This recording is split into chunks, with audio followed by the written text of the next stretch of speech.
change in our political system in the US. All right, Senator Leyonhjelm, was there a story of particular impact on you this year? Well, I cheered long and loud when Donald Trump said we're pulling out of the Paris Accord. Oh, I pitched my story. Well, share it.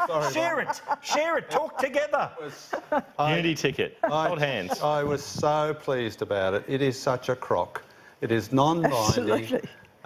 There's a relative handful of countries that have agreed to reduce their carbon emissions, stupidly, including Australia, at great expense to our industry, jobs and wealth and all that sort of stuff.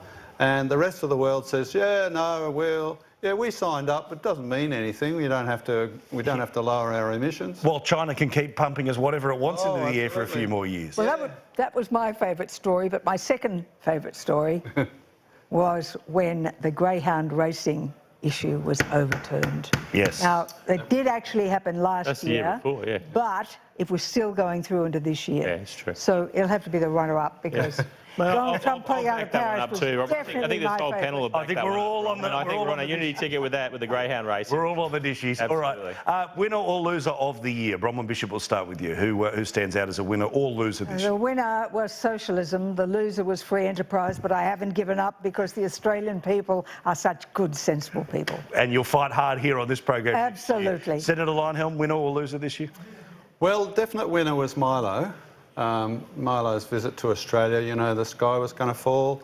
There was going to be hate in the streets and God knows what. You know, the sky was definitely going to fall at the very minute. Nazis would come out of the drains. Turns out he's more moderate in his political views than me on most things. He just happens to be a naughty boy. He likes being a naughty boy and outrages people. I got on very well with him. He's a nice, polite, considerate young man. And, when you think about all the crap that was said about him, it was hilarious. Hugh, winner or loser?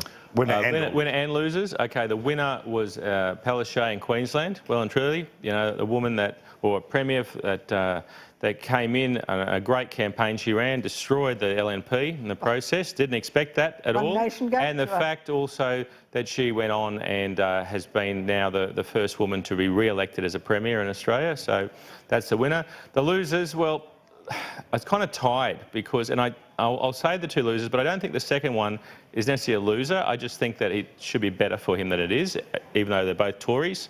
And I think the loser is Malcolm Turnbull. I think all throughout this year, he's gone backwards and forwards, flip-flopping away, has achieved nothing or very little, and it is an absolute joke. And you think about the way he was lauded before he came in there when he rolled Abbott, and how he was going to be the best thing since sliced bread, and the left were never going to take him. All that.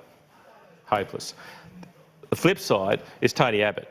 You know, the vanguard of the Conservatives, very out there, you know, constantly talking, but has not back in cabinet, not got anywhere, really. And that's, I think, I don't agree with him on a lot of things, but I think that's the problem for very different reasons that they're probably the losers of the year. Fascinating stuff. All right, one and all, thank you very much. Merry Christmas, Happy New Year, all the best to your families. Thank you, Paul. And thank you so much for playing with us this year. We look forward to you doing so again next year. Quick break, back with more. Paul Murray Overtime starts now.